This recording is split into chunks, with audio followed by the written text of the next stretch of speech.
Aujourd'hui, nous allons explorer plus en détail le sujet du sanglier. Dans la vidéo sur Balad Gabal, nous avons déjà abordé l'origine phénicienne de l'interdiction de la chair de porc dans le culte de la déesse de Byblos. Dans cette vidéo, nous cherchons à approfondir la compréhension des symboliques de cet animal dans l'Antiquité, en particulier dans le Moyen-Orient antique, et nous allons examiner pourquoi le sanglier en particulier est devenu la bête noire de plusieurs religions du Proche-Orient ancien et comment cette appréhension a été transmise aux religions monothéistes comme le judaïsme et l'islam. Mais avant tout, je souhaite faire une petite digression. J'ai remarqué ces derniers temps que plusieurs théories présentées dans mon livre et expliquées dans mes vidéos commencent à circuler sur YouTube dans de nombreuses chaînes traitant de l'histoire des religions, ce qui est une bonne nouvelle car cela reflète bien l'objectif de mon travail, celui de diffuser et de vulgariser l'information sur l'histoire des religions et offrir une nouvelle perspective avec laquelle on voit les croyances au-delà de la théologie et du prosélytisme. Cependant, certaines chaînes ont l'honnêteté de citer mon travail, ce qui leur rend honneur, comme la chaîne Le Miroir récemment avec sa vidéo sur l'interdiction du porc, mais d'autres chaînes se contentent de reprendre mon travail et reformuler mes théories en les présentant comme leurs propres idées, peut-être par inadvertance. J'aimerais juste dire que ça ne coûte rien de citer mon travail et dire que vous vous êtes inspiré de mon livre ou de mes vidéos par exemple, et ce sera largement suffisant pour reconnaître le travail des autres et ne pas tomber dans l'atteinte au droit d'auteur. Petite parenthèse fermée, revenons maintenant à la question du sanglier et à la signification de cet animal. Pour éclaircir ce sujet, il nous faut revenir à la symbolique des animaux en général dans l'Antiquité, au Moyen-Orient et ailleurs. Dans les cultures antiques polythéistes, les animaux étaient porteurs de significations symboliques et spirituelles, reflétant les valeurs des sociétés et les craintes humaines. Dans le cadre des croyances polythéistes, en particulier au Moyen-Orient, divers animaux étaient souvent liés à des forces naturelles, à des divinités ou à des concepts abstraits, et chaque divinité principale était associée à un animal symbolique. Cela est peut-être une réminiscence du totémisme préhistorique, comme c'est le cas de l'Égypte antique, où chaque divinité est carrément dotée de têtes d'animal. Des chercheurs ont suggéré que le totémisme peut offrir un cadre pour comprendre certaines divinités à tête animale, ainsi que le culte des animaux sacrés en Égypte. Dans la symbolique animale du Moyen-Orient, chaque dieu majeur était associé à un animal particulier. Cet animal symbolisait des caractéristiques spécifiques, reflétant ainsi les attributs de la divinité. À titre d'exemple, le lion représente un symbole de royauté et de pouvoir. Ainsi, en Mésopotamie par exemple, le lion est lié à des divinités majeures telles que Marduk, le roi des dieux babyloniens, et les grandes déesses orientales, appelées les déesses au lion, incarnent le pouvoir sur la nature sauvage et la civilisation. Ce sont des déesses qui accordent le pouvoir au roi. C'est pour cela, entre autres, qu'elles sont associées au lion et représentées soit debout sur un lion, soit flanquées de 2 lions, comme c'est le cas de Cybèle. Le lion est associé au roi. C'est aussi pour cela que Gilgamesh, roi légendaire mésopotamien, est représenté en train de tenir ou de maîtriser un lion. Cela illustre sa force physique et son statut de héros. En Égypte, le lion est associé au pharaon à travers des figures emblématiques comme le sphinx, avec un corps de lion et une tête de pharaon. Il est également le symbole de Sekhmet, la déesse de la guerre, et en Grèce antique, Le lion est l'animal emblématique de Zeus, le roi des dieux, et il est associé à Héraclès à cause de sa force physique et son courage. Un autre exemple de symbolisme animal est celui du serpent. À cause de sa capacité de muer et changer de peau, il acquiert dans l'Antiquité un symbolisme lié à la régénération cyclique et à l'immortalité. En Mésopotamie et au Proche-Orient, il représente la régénération, la guérison, l'immortalité et la sagesse. En Mésopotamie, le serpent est lié à la déesse Ishtar, déesse de la vie et de la régénération infinie. On retrouve cette symbolique dans l'arbre Ouloupou, arbre primordial d'Ishtar, sous lequel vivait le serpent immortel, tandis qu'un aigle est perché au sommet.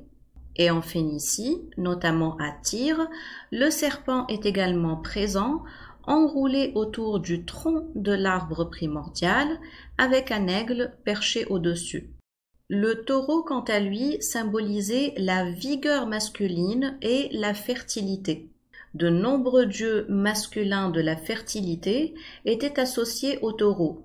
Baal-Zéphon ou Hadad, dieu de la pluie et des orages à Ougarit, était décrit comme un taureau céleste. Anu, dieu du ciel mésopotamien, ainsi que Gilgamesh étaient décrits comme étant des taureaux. D'autres animaux tels que le chien et le corbeau, en raison de leur qualité de charognards, avaient des rôles de psychopompes, c'est-à-dire qu'ils servaient d'intermédiaires entre le monde des vivants et celui des morts. Ils étaient impliqués dans l'accompagnement des âmes des morts vers l'au-delà. C'est ainsi que le chien est souvent associé au point de passage entre les deux mondes, comme le Udus-Namir mésopotamien et le Cerbère dans la mythologie grecque.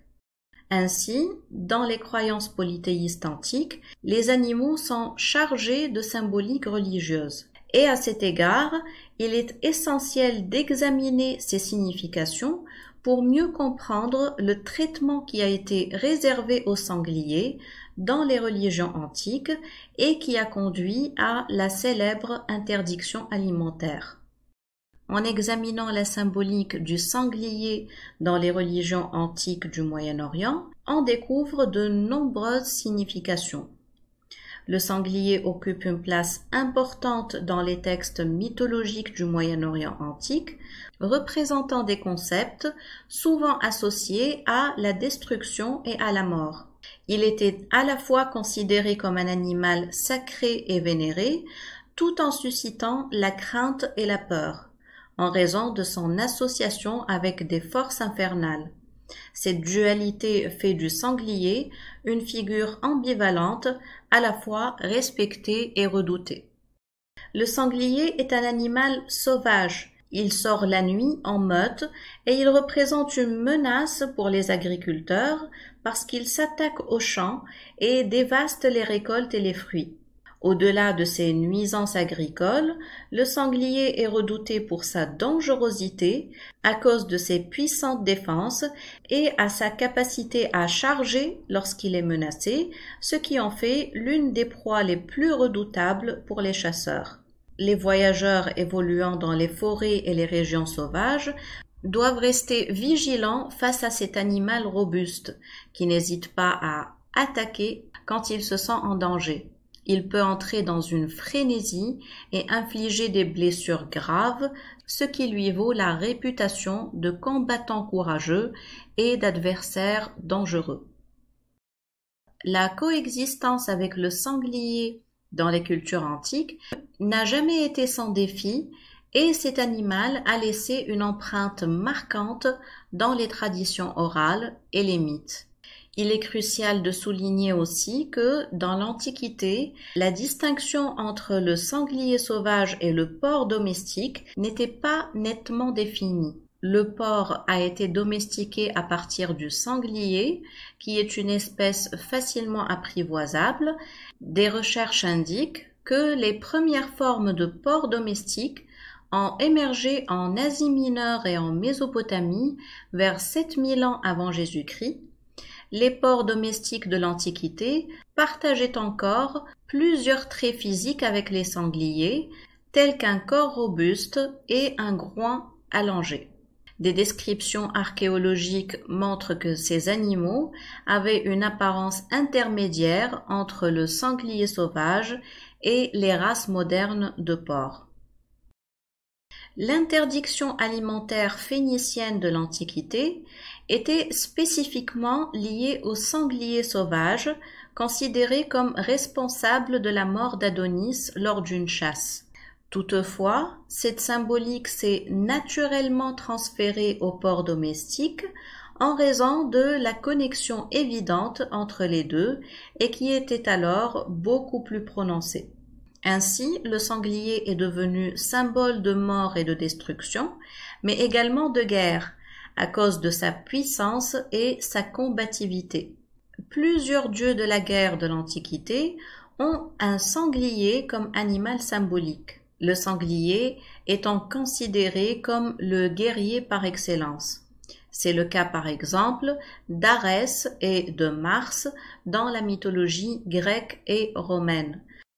Dans la mythologie grecque, c'est Arès d'ailleurs, transformé en sanglier, qui tue Adonis, jaloux de sa liaison avec Aphrodite. Arès, en dieu de la guerre, se transforme dans plusieurs mythes en sanglier, bête redoutable pour attaquer ses ennemis. En Égypte, où le rôle du dieu de la guerre est reporté sur Seth, le dieu du chaos, du désert et des tempêtes, celui-ci est parfois représenté sous la forme d'un sanglier. Et Osiris, dieu du monde des morts, recevait des sacrifices de sangliers, probablement en rapport avec Seth qui l'a tué. Dans les représentations artistiques de l'Égypte antique, le sanglier est souvent associé à des thèmes de force et de combat. Il était parfois représenté comme un symbole de bravoure et de puissance, ce qui le rendait pertinent dans le contexte militaire. Des motifs de chasse au sanglier apparaissent fréquemment dans les œuvres d'art, symbolisant le courage des pharaons et des nobles qui vont à ces parties de chasse. Et jusqu'au Moyen Âge, la symbolique du sanglier, animal de la mort, de la destruction et de la guerre, est restée inchangée dans le Moyen-Orient.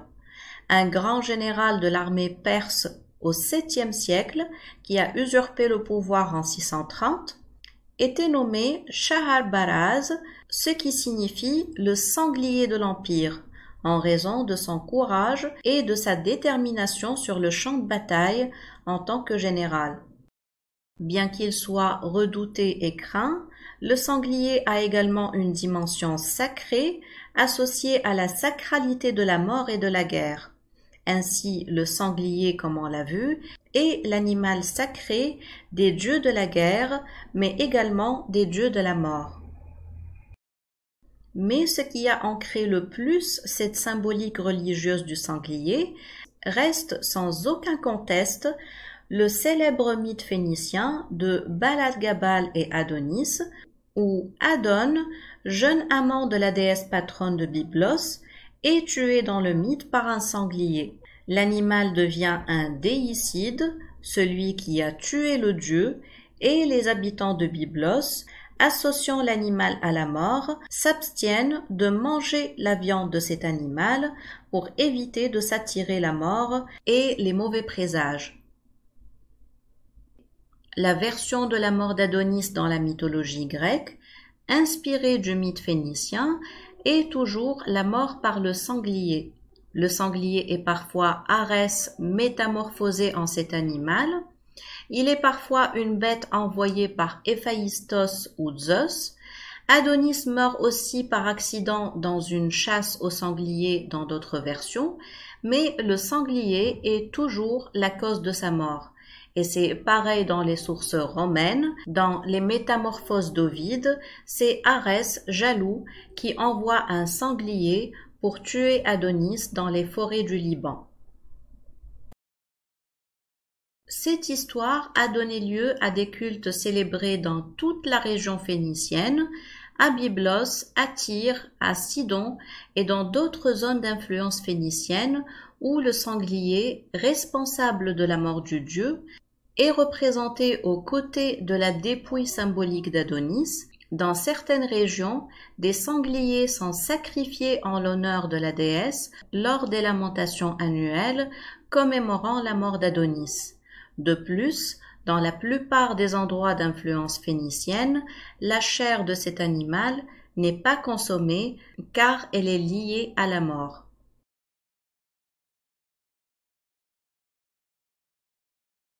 Les Phéniciens, pour désigner le sanglier, utilisaient le terme alpha ou aleph, qui est la première lettre de l'alphabet phénicien, et qui signifie littéralement le sauvage, le puissant ou le cruel. Cette désignation met en évidence le caractère intrinsèquement redoutable de l'animal dans le système des croyances phéniciens.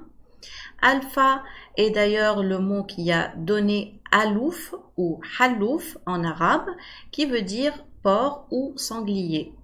Mais dans la culture phénicienne, le terme aleph pouvait aussi signifier le bœuf ou le taureau, qui sont également des animaux symbolisant la force et la puissance. Il est également désigné par le mot cananéen khinzir, qui a aussi son équivalent en arabe. Avec la diffusion de la culture phénicienne et de ses croyances à travers la Méditerranée, l'interdiction alimentaire du porc s'est étendue au-delà de l'espace phénicien. On note cette pratique chez divers peuples de la région, notamment les Phéniciens, les Chypriotes et les Syriens, qui ont une culture influencée par les Phéniciens, les Libyens d'Afrique du Nord, où a évolué l'empire carthaginois d'origine phénicienne, et les Phrygiens avec le culte de Cybèle et Attis, qui est une version phrygienne du culte phénicien de Baladgabal et Adonis. On observe aussi l'interdiction chez les Scythes, peuple nomade indo-européen qui a habité les steppes eurasiennes entre le 9e et le 1er siècle avant Jésus-Christ. C'est Hérodote qui mentionne ce détail. Il affirme que les Scythes ne mangent ni porc ni chien en raison de leurs pratiques religieuses. Le chien est important pour la suite parce qu'il est lui aussi associé à la mort, mais on va y revenir dans la vidéo prochaine. Et dans l'Égypte antique, même s'il n'existe pas de source explicite attestant d'un interdit alimentaire clair concernant le porc, plusieurs textes égyptiens reflètent des idées similaires à celles des cultures du Proche-Orient, associant l'animal à la mort et le considérant comme impur. Il était évité par les classes sociales élevées et surtout les prêtres et les personnes impliquées dans les rituels sacrés, car on croyait qu'il pouvait corrompre la pureté des rituels. L'animal était associé à Seth, le dieu du chaos, qui a tué Osiris. Ainsi, on voit bien à travers ces exemples que l'aversion envers le sanglier et le tabou concernant la consommation de sa chair ont des origines très anciennes dans le Moyen-Orient. Avec l'émergence des religions monothéistes, comme le judaïsme et l'islam, dans cette même région du Proche-Orient, l'interdiction de la viande de porc faisait déjà partie des traditions locales. Ces religions monothéistes ont simplement assimilé des pratiques religieuses païennes déjà existantes dans leur propre système religieux. Il y a des sources anciennes qui attestent clairement cet interdit religieux pour les Phéniciens et les Phrygiens, comme chez Hérodien qui dit clairement que l'abstention du porc est une coutume phénicienne, ou le récit de Pausanias qui dit que les Gaulois de Pessinante s'abstiennent de manger du porc à cause de ce que l'animal avait fait à Attis. Il est important cependant d'apporter une petite nuance quant à l'interdiction alimentaire du porc dans l'Antiquité. Cette interdiction n'était pas nécessairement stricte et absolue, ou constante dans le temps, et elle ne s'appliquait pas à toutes les régions d'influence phénicienne. Dans quelques régions, notamment à Chypre, le porc était considéré comme une offrande sacrée dédiée à Balat Gabal, la déesse amante d'Adonis. Cela montre que l'animal avait une signification rituelle et sacrée importante au-delà de son association avec l'idée de la mort. Après les sacrifices, les offrandes de porc étaient consommées par les habitants, ce qui démontre que cet animal jouait un rôle dans les pratiques alimentaires et sociales, malgré certaines prohibitions. Selon le récit de Jean de Lydie par exemple, des sangliers étaient sacrifiés en mémoire d'Adonis lors des cérémonies printanières dédiées à la version chypriote de Balat Gabal, la Vénus de Paphos, et le poète Antiphane évoque que la déesse accordait une telle faveur aux cochons à Chypre que les habitants de l'île ne consommaient plus les abats, qu'ils les donnaient à leur bétail tellement ils avaient de la viande de porc en abondance à consommer après les sacrifices. Des cochons étaient peut-être spécialement élevés dans les enclos des temples de la déesse pour assurer une offre suffisante pour ces sacrifices. Ce type de témoignage apporte une nuance à l'idée de l'interdit alimentaire qui ne semble pas avoir été absolu comme il l'est devenu plus tard dans les religions monothéistes, le judaïsme et l'islam. Les habitants de Chypre, qui vénéraient le couple sacré de la déesse phénicienne et de son amant Adonis, choisissaient spécifiquement le porc comme offrande dédiée à la déesse. Ce sacrifice visait peut-être à apaiser la déesse en expiant la mort de leur dieu et en sacrifiant l'animal coupable. Cette pratique rappelle d'ailleurs celle de l'Égypte antique, où le porc, symbole de Seth, était sacrifié à Osiris. De plus, la viande de ces sacrifices était consommée. On peut imaginer par exemple que la chair de porc spécifiquement sacrifiée au nom de la déesse dans son temple avait une sorte de label cachère ou halal avant l'heure, ce qui permettait sa consommation. On observe d'ailleurs que des fouilles archéologiques sur des sites phéniciens ont effectivement révélé des restes de porc, ce qui renforce l'idée que l'interdiction alimentaire n'était peut-être pas absolue et constante, bien que des traces textuelles et des sources explicites indiquent clairement que l'interdiction de consommer cet animal était une coutume bien ancrée dans la culture phénicienne. Ces découvertes archéologiques suggèrent qu'il existait des exceptions à cette règle. L'anthropologue écossais James Fraser suggère une théorie intéressante quant à la compréhension de l'interdit du porc au Proche-Orient antique. Pour Fraser, l'auteur du livre Le Rameau d'or, qui a introduit l'archétype des dieux morts et ressuscités, le sanglier pourrait être au final l'animal totem de la divinité infernale, ce qui conduit au tabou de sa consommation. Il remarque notamment dans la mythologie grecque que dans certains mythes traitant du culte de Zeus ou de Dionysos, le dieu prend la forme de son animal sacrificiel.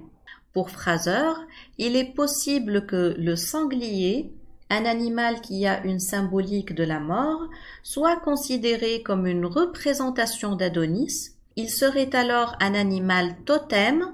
Ainsi, sa consommation devient taboue et interdite puisqu'elle revient à la consommation du dieu lui-même. Il est établi dans les sociétés pratiquant le totémisme que la consommation de l'animal totem est habituellement interdite et considérée comme tabou.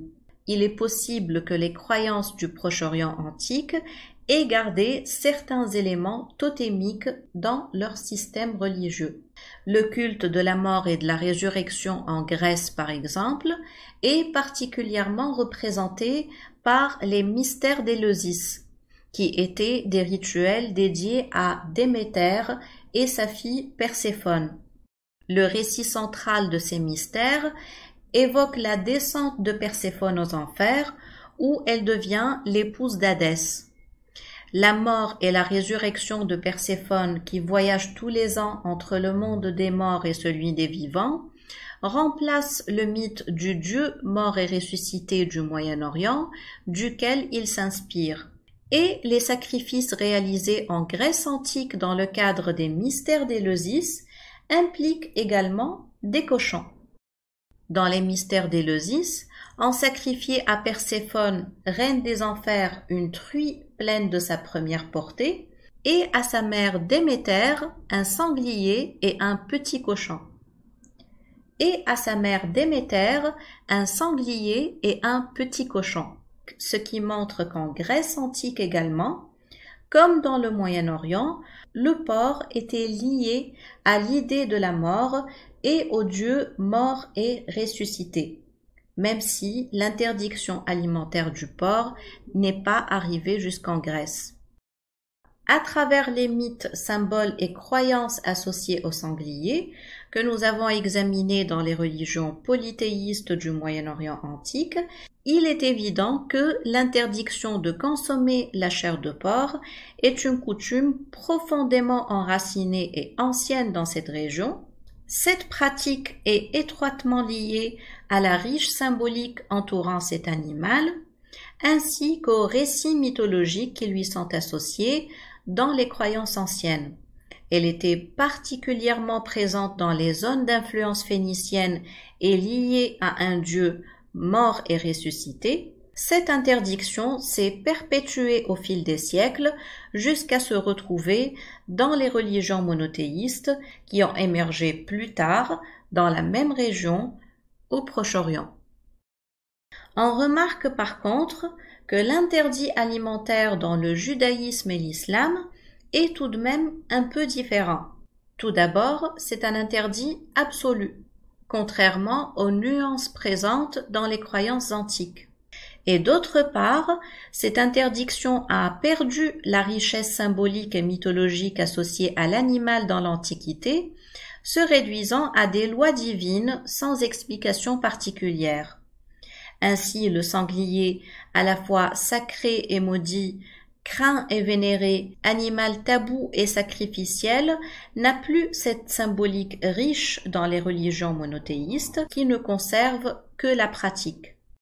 Dans le judaïsme, la raison avancée pour l'interdiction de consommer du porc, selon la loi alimentaire Kashrut, est que l'animal, bien qu'extérieurement pur en raison de ses sabots fendus, il est considéré comme impur intérieurement car il ne rumine pas. Le lien entre la rumination et la pureté intérieure de l'animal reste encore un mystère. Et dans l'islam, la seule raison évoquée dans le Coran est que l'animal serait impur, sans plus d'explication. C'est l'interprétation tardive de l'exégèse islamique qui a tenté de fournir une explication rationnelle à l'interdiction du porc en évoquant des raisons d'hygiène comme la propreté de l'animal ou le risque de propagation de bactéries. Toutefois, ces tentatives sont relativement récentes et représentent des efforts qui tentent de rationaliser une pratique rituelle incompréhensible, notamment avec Al-Razi au XIIe siècle, qui était philosophe et médecin. Al-Razi a tenté d'intégrer dans sa philosophie religieuse des considérations rationnelles à l'exégèse musulmane, en soulignant par exemple, avec ses connaissances médicales limitées du Moyen Âge, les possibles bienfaits pour la santé de suivre les interdits alimentaires divins, y compris celui du porc. Mais ceci vient 5 siècles après Mahomet. Pareil pour Avicenne, Ibn Sina, dans son ouvrage Le canon de la médecine, qui mentionne également des préoccupations relatives à la santé liées à la consommation du porc, mettant en avant des aspects médicaux et hygiéniques. Plus tard encore, on trouve Ibn Qayyim al-Jawziyya, qui évoque ces raisons d'hygiène et de santé, reprises d'Al-Razi au XIVe siècle. Mais en ce qui concerne le texte coranique, il ne mentionne que l'impureté de l'animal, nejesa ou souillure.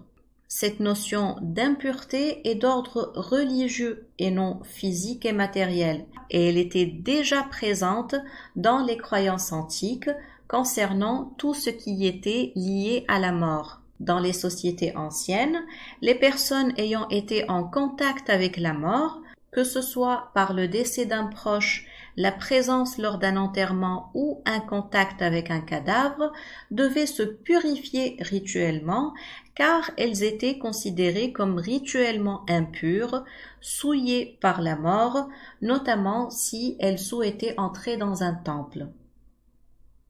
Dans les civilisations mésopotamiennes, les Sumériens et les Babyloniens pratiquaient des purifications avec de l'eau, accompagnées parfois de prières spécifiques et des rites de fumigation pour éliminer les influences négatives associées à la mort. Dans l'Égypte antique, les pratiques de purification en lien avec la mort étaient étroitement associées aux rites funéraires. Après avoir manipulé les morts, les prêtres se soumettaient à une série de rites de purification comprenant des ablutions avec de l'eau, des encens et des fumigations. Les prêtres utilisaient souvent des huiles sacrées pour se purifier et récitaient des prières spéciales pour libérer leur corps et leur âme de toute impureté. En Grèce antique, le contact avec la mort rendait une personne rituellement impure, touchée par le miasme, ce qui nécessitait également des rituels de purification. Ceux qui avaient touché ou approché des cadavres devaient souvent se purifier à l'aide d'eau de mer ou d'eau courante. Parfois, des sacrifices d'animaux pouvaient être offerts et des prières étaient récitées pour apaiser les divinités chtoniennes liées au monde souterrain. La personne impure devait généralement éviter les sanctuaires et les lieux de culte jusqu'à ce qu'elle soit purifiée. Et les Phéniciens, bien évidemment, considéraient la mort comme une source d'impureté rituelle, nécessitant des pratiques de purification pour ceux qui entraient en contact avec les défunts. Pour les Phéniciens, la purification rituelle après avoir touché un cadavre ou participé à des funérailles impliquait souvent l'utilisation de l'eau. Les ablutions étaient couramment pratiquées et l'eau avait un rôle sacré dans la purification, considérée comme un moyen de restaurer la pureté de la personne. Ces croyances d'ailleurs se retrouvent chez les Hébreux, peuple voisin des Phéniciens. Le livre des Nombres dans la Bible hébraïque décrit des rituels de purification après un contact avec un cadavre, incluant des ablutions et l'aspersion d'eau mêlée à des cendres de vache rousse. Ce rite visait à éliminer l'impureté rituelle que la mort apportait. Et c'est cette impureté-là, celle de la mort, qui est liée au sanglier. L'animal était considéré comme impur dans les croyances antiques, simplement parce qu'il était associé à la symbolique de la mort. Cependant, comme la pratique avait été conservée dans les religions monothéistes qui ont maintenu l'interdiction tout en abandonnant les mythes païens qui l'expliquaient, et en l'absence d'explication religieuse quant à l'impureté de cet animal, il a fallu en créer de nouvelles. Dans le judaïsme, ça a été l'impureté interne parce que l'animal ne rumine pas, et dans l'islam, les philosophes et les médecins de l'âge d'or ont essayé de rationaliser la pratique en trouvant des raisons d'hygiène. Rappelons enfin que les interdits alimentaires ne sont pas rares dans les systèmes religieux à travers le monde, au contraire, ce sont des expressions culturelles et symboliques enracinées dans les structures sociales depuis longtemps. Dans le jaïnisme et le bouddhisme, c'est le végétarisme par exemple qui est valorisé, en interdisant la consommation de la viande. De nombreux hindous s'abstiennent de consommer du bœuf en raison de la vénération de la vache comme animal sacré. Le christianisme, bien que n'ayant pas d'interdit alimentaire rigide, conserve certains jeûnes et restrictions alimentaires, notamment dans le catholicisme, par exemple avec l'abstinence de viande le vendredi saint.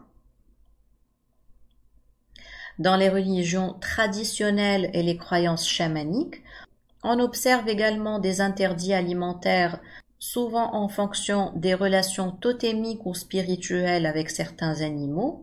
L'animal totem est tabou et interdit de consommation. D'ailleurs, en parlant de ce sujet, il est intéressant de noter que certains aliments sont réservés à des figures spirituelles, comme le chaman dans les cultures chamaniques. Par exemple, dans le chamanisme sibérien, le sang de cochon est un aliment exclusif aux chamans et les profanes ne sont pas autorisés à s'en approcher ou à le toucher.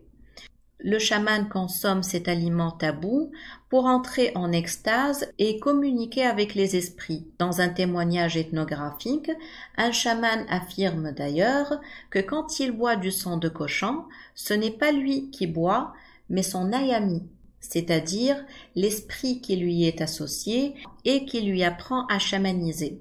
Cet aliment tabou, considéré comme une nourriture de mort, est offert à l'ayami, l'esprit d'un ancêtre mort, capable de consommer ce type d'aliment. Grâce à cette offrande, l'ayami devient plus disposé à aider le chaman à voyager en extase dans le monde des esprits, où il pourra guérir les âmes des malades, communiquer avec les défunts et interagir avec la nature, entre autres. Et cette pratique d'une consommation exclusive d'un aliment tabou par une élite particulière s'est perpétuée dans les cultes à mystère qui représentent une évolution des systèmes chamaniques anciens. Mircea Eliade définit les cultes à mystère comme des croyances à structure chamanique, mais qui représentent une révolution au sein du système chamanique. Il note plusieurs points communs entre les cultes à mystère et le chamanisme, dont l'initiation comportant une mort et une résurrection symbolique du candidat, des danses extatiques, des voyages en extase soit au ciel soit aux enfers, des enseignements de guérison par la danse et le son du tambour, des pratiques du fakirisme, des révélations de doctrines secrètes, etc. Cependant, la différence réside dans le fait que les cultes à mystère ont un caractère prosélytique, ce qui fait que ce qui était réservé aux chamans devient accessible à tous les initiés dans les cultes à mystère. Les cultes à mystère étaient très populaires dans le Moyen-Orient et en Grèce antique, et étaient liés à des dieux morts et ressuscités. Nous avons cité plus haut les mystères d'Éleusis, par exemple en Grèce, avec le culte de Déméter et Perséphone, et la mort et la résurrection annuelle de Perséphone, reine des enfers. Mais il y a également les cultes à mystère dédiés à Dionysos, à Orphée avec l'orphisme, à Cybèle et Attis, à Adonis, etc.